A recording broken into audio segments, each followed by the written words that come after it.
Would you like your mother, your sister, your wife, or your daughter be online stalked? Yesterday, a woman reached out to me on Instagram stating that she had a very bad experience with Estonio Almeida online, as she is a distributor for an essential oil company in India. She's a foreigner, married to an Indian, and this is what she heads, and she does all her promotion through online. So this is what she messaged me. She's like, "Hi, namaste Cecil. I just found your Instagram, was doing a quick Google search on Estonio Almeida and found your videos and news where you had filed FIR against him. What an asshole, disgusting, pervy male he is. I Googled his name because he messaged me regarding the essential oils." So she explains about herself. "I'm a certified coach and specialist, mainly for immunity, pregnancy, babies and mother's health. He asked to call him. I only messaged on WhatsApp that I'm contacting him regarding his message about the oils, and he called me right away. I picked up the call. He was so improper with sexual questions about massage oils he wants to buy, etc. I sent him a message with oils he can buy because I am a distributor in India. He replied again in a disgraceful manner, sexual harassment, so I'm blocking him now. Stay strong and let me know if I should file an FIR or not." So I asked her, "Do you have screenshots or voice recording as a proof that, I can take this further to the cops?" So she messaged me saying that, "Yes, I can take screenshots and share with you, but most of the weird stuff happened on the call and I didn't record it." The way he started talking to me, at first it felt like he truly is having a plan to offer essential oils to his clients, whom he said most of all are foreigners. So even though I do not like to get into the topics of massages or libido, as a certified essential oil coach, I suggested few oils that can promote libido and some of the best massage oils to relax muscles after a long day at work, as he asked me. All my information was very professional. So she further goes to say, the more we got into the conversation, which I always kept professional, he was becoming out of line, which I politely told him that as a professional trained essential oil coach, I guide people with their health concerns, for example, immunity, breathing discomfort, pregnancy and baby's health, hormonal imbalance, etc. He kept on trying to bring the topic back to sexual direction. So I politely cut the call.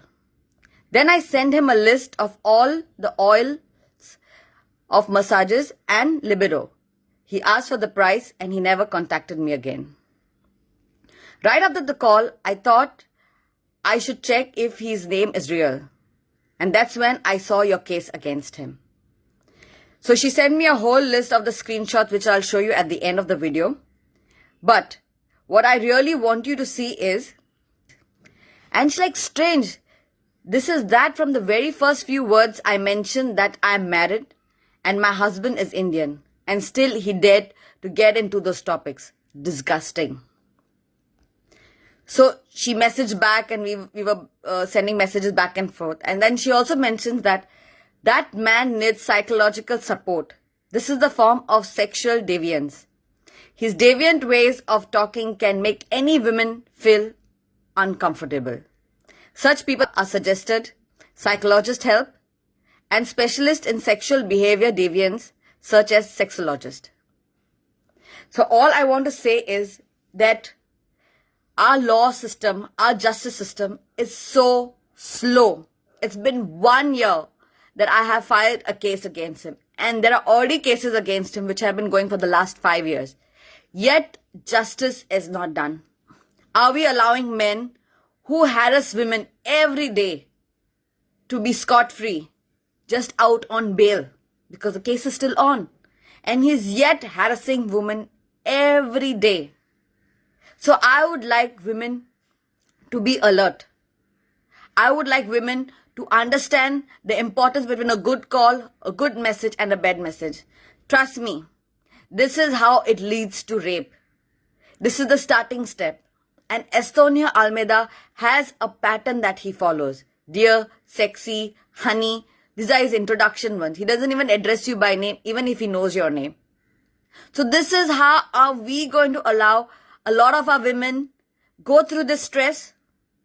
This pandemic, we will see a lot of people being online and doing this type of harassment. Are we going to tolerate this nonsense? Are we going to allow Estonio Almeida, our very own Goan, residing in Taligaon constituency, scot-free, roaming around, still WhatsApping? He still messages my friend sometimes saying that, can we be friends? Friend requests are being sent to women. And a lot of women are scared to come up front and talk to their husbands, their brothers, or their fathers, because this is a daily thing that's happening. Women are scared to confront because either the phone will be taken away from them. So I would like all the men and all the women to please check if Estonio Almeida has contacted y'all.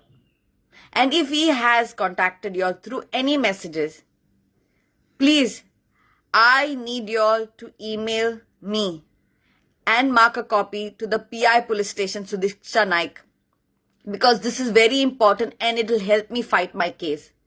I beg, I request you, today if we women don't come forward and voice up, it's going to be the end of it.